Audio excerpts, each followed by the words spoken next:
Hi, I'm Emily, and I'm a level 1 chef. I'm Gabrielle, and I'm a level 2 chef. I'm Tracy, and I've been a pastry chef for over 9 years.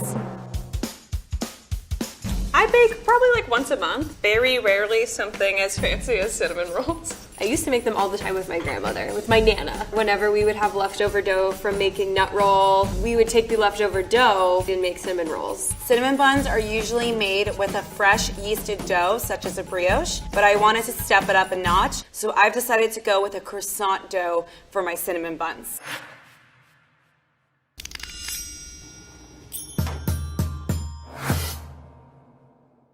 So to make our croissant dough, we're gonna start with the actual de trempe, our dough portion of the croissant. I love cinnamon rolls. I wish I could make them in like a homemade from scratch way, but the only way I know how is with pre-made pizza dough. It contains flour and probably some other stuff, I'm not really sure. So we are gonna put 2 kinds of flour, all-purpose and bread flour, which is a high gluten flour. So I just put in my butter and sugar, which is really the crux of this dough recipe because it's a buttery and sugary dough. You need a little bit of salt. While this is still mixing, we want to go ahead and prepare our yeast. I'm going to put in my milk, which is room temperature, water, also lukewarm. That will go into our cold, wet ingredients. And we're gonna dissolve our yeast. Yeast is awesome. It has that delicious thing that's gonna make it into a beautiful dough.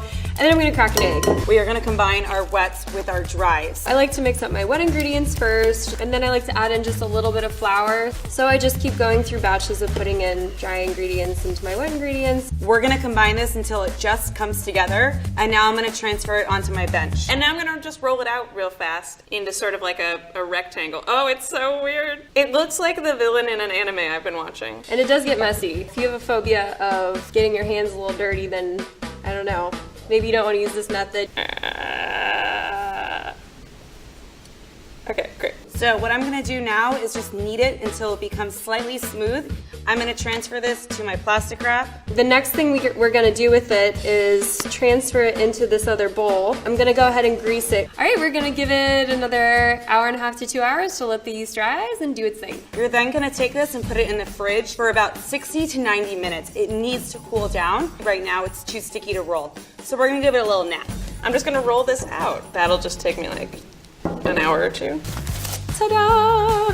Beautiful, giant glob of dough. This was rising for about 2 hours. So I've just taken my dough out of the fridge that's rested for about an hour and a half, and I have my butter prepared and ready to go. We're gonna encase our butter in our dough so that way we can begin our lamination process. At this point, you wanna make sure you have a good amount of flour. To your workspace. And because you grease it, it should flop right out. I don't know. That food scientist is gonna have something to say about all this. And now we're going to pat it out into an oblong shape because we kind of want to get it as close to a rectangle as possible. I'm going to roll this dough into about a 12-inch square. For some reason it stays round when I roll it. It's not going to be a perfect rectangle. I don't usually use parchment paper, but I feel like it's working against me here. I probably should have put flour on the parchment paper. There's a couple factors that if it's sticking to you, you might want to retrace your steps and go back a little bit.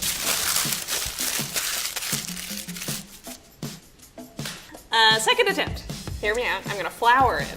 Whenever you're working with any kind of dough that has yeast in it, such as pizza, brioche, any really kind of bread dough, you want to work really quickly. Rolling out your dough really shouldn't take more than maybe 5 minutes. 10 to 12 minutes. What's really important here is to not overwork our dough. I don't know what happens if you overwork pizza dough, but my gut sense is that it's not good.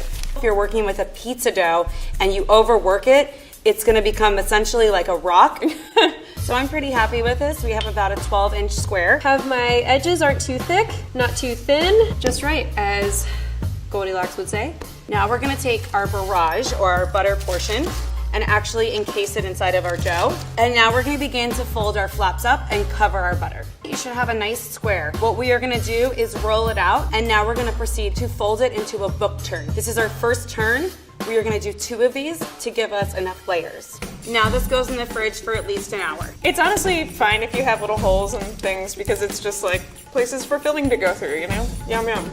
So this is a dough that we've done one more set of book turns on, and then we let it sit overnight so we're able to work with it again and roll it out to make our croissant cinnamon buns. Before I start actually putting in the filling, I like to brush it with milk. I'm just gonna take some room temperature butter and brush it all over my pizza dough. I like to put a little bit of egg wash on our top, just so that way we can seal it up. It's something that my Nana does. I want mine to taste as much like hers, so that's what I do. Oh, it's beautiful. They're beautiful, baby. I'm just going to set the dough off to the side and get started with my filling.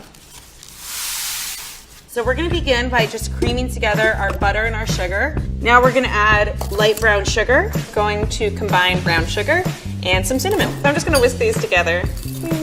We're using maple syrup, delicious bourbon, cinnamon, a pinch of salt, and then we just have some corn syrup. And here we have homemade cinnamon bun filling. So now I'm going to put my cinnamon and brown sugar mixture on it. I love Nutella. I love Nutella, so I'm just gonna go ahead and paint it on.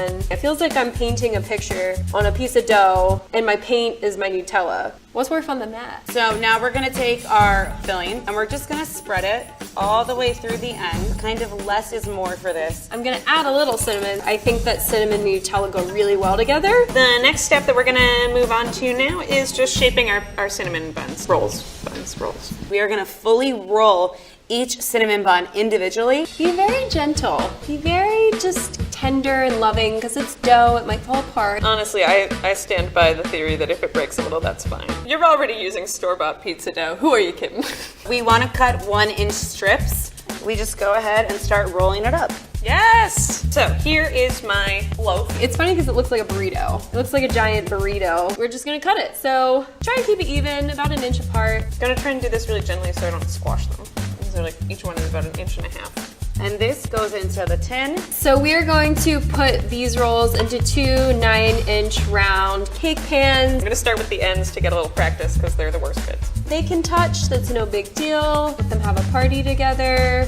There we have our 2 pans. Now I'm just gonna brush the tops with butter. Because everything is better with a little bit more butter. This also kind of makes it nice and brown on top. It gives it that golden color when the dough's coming out. Now we're just gonna go in and sprinkle them with a little bit of sugar. Once you're done rolling all your cinnamon buns up, you're gonna set them somewhere warm so they can begin the proofing process, Let them take a little nap before they go back in the oven. which is what's gonna make our croissant cinnamon buns light and fluffy. You're gonna see they're actually gonna basically double in size again. You won't recognize them when they're done. So these have proofed for about 45 minutes. Let's take a look.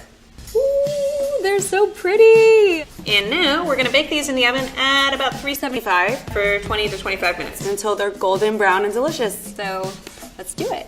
Traditionally, cinnamon buns get glazed with a cream cheese icing, but I of course wanted to step it up, and we're gonna use a mascarpone instead. Mascarpone is basically an Italian cream cheese, and I really love it for baked goods. So we're just making like an icing kind of thing. I'm just gonna mix this butter. Heavy whipping cream in here. Kind of feed in some Confectioner's confectioner sugar. About a 1/4 cup of milk. So after I finish mixing this last bit of sugar in, I'm gonna go ahead and pour in the Vanilla extract, and of course some salt. And now I'm gonna just start adding water just a little bit at a time, and then we'll just try and get it to sort of a nice glazy drippiness. I really like a frothy and fluffy glaze, so I like to mix it on high to really get a lot of air whipped in. We're not looking to aerate this, we just want everything to come together. Yeah, I think that's probably the kind of texture that I would like. So you can drizzle that. Drizzle, icing, glaze, done. Dunzo. These are fresh out of the oven. They smell so good. So these have just come out of the oven. They've puffed up just the right amount. You've got to let these cool down after they come out of the oven. For 15 to 20 minutes so that the icing doesn't melt everywhere. So while these are cooling down just a bit, I'm gonna take some regular sugar and ground cinnamon, just mix these together. And now we are going to toss each nice warm bun in our cinnamon sugar. So my cinnamon rolls are baked, and now I'm gonna put some icing on them. I'm not the best at anything like this, but just pretend that they're pretty. Just gonna take a spoonful, swirl it around. Go ahead and put on as much as you want. I'm just gonna go a little more nuts with this. I feel like more icing is better. And then we are gonna glaze them with our mascarpone glaze. These are my cinnamon buns. And here are my cinnamon rolls. Here are our croissant cinnamon buns with our mascarpone glaze.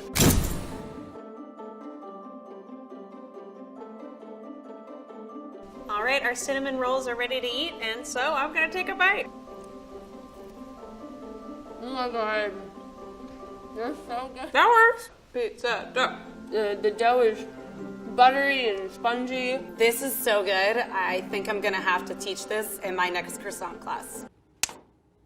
Some people call them cinnamon rolls, while others call them cinnamon buns. Buns, rolls, who knows? But typically, cinnamon rolls are rolled, baked, and topped with a glaze or icing, and cinnamon buns are baked in syrup and turned out from their dish once cooked. Each chef used a different dough as the base of their cinnamon rolls. Emily used store-bought pizza dough, Gabrielle made a homemade enriched yeast dough, and Tracy made a laminated croissant dough.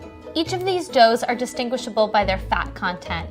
Emily's store-bought pizza dough is known as a lean dough because it has a very minimal amount of fat. Gabrielle's homemade dough started out like a lean dough, but the addition of butter, milk, and eggs creates an enriched dough. It's going to taste absolutely delicious. Tracy made a laminated dough by layering an enriched dough with thin sheets of butter. Fat acts to tenderize dough by shortening the long gluten strands and preventing them from clumping together. Emily's lean dough has more gluten development, contributing to the roll's crusty exterior and airy interior.